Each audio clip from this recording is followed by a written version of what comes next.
One thing that keeps me puzzled, despite having studied finance and economics at the world's best universities, the following question remains unanswered. Why is it that 5,000 units of our currency is worth 1 unit of your currency, where we are the ones with the actual gold reserves?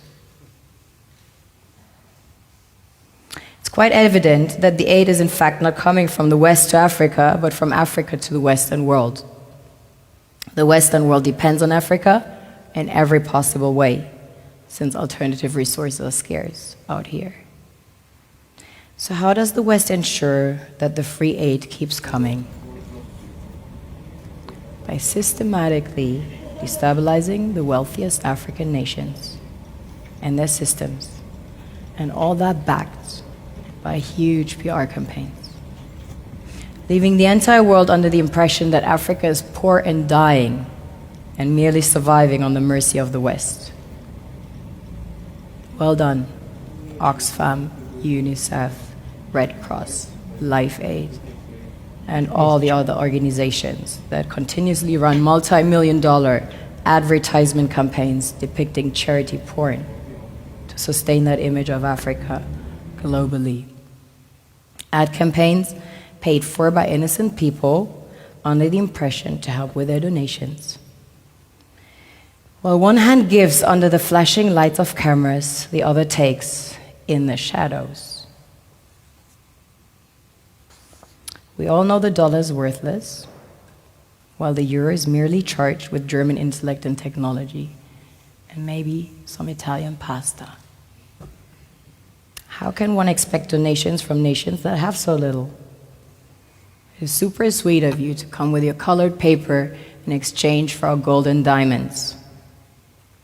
But instead, you should come empty-handed, filled with integrity and honor. We want to share with you our wealth and invite you to share with us. The perception is that a healthy and striving Africa would not disperse its resources as freely and cheaply, which is logical. Of course, it would instead sell its resources at world market prices, which in turn would destabilize and weaken Western economies, established on the post-colonial free meal system.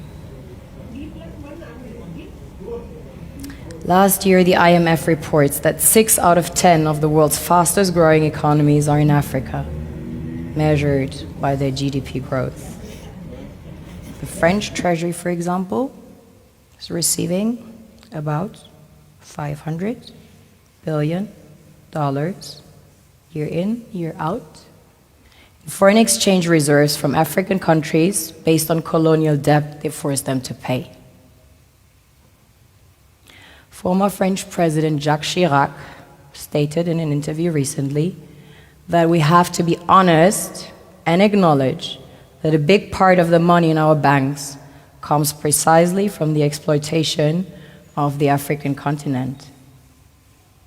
In 2008, he stated that without Africa, France will slide down in the rank of a third world power.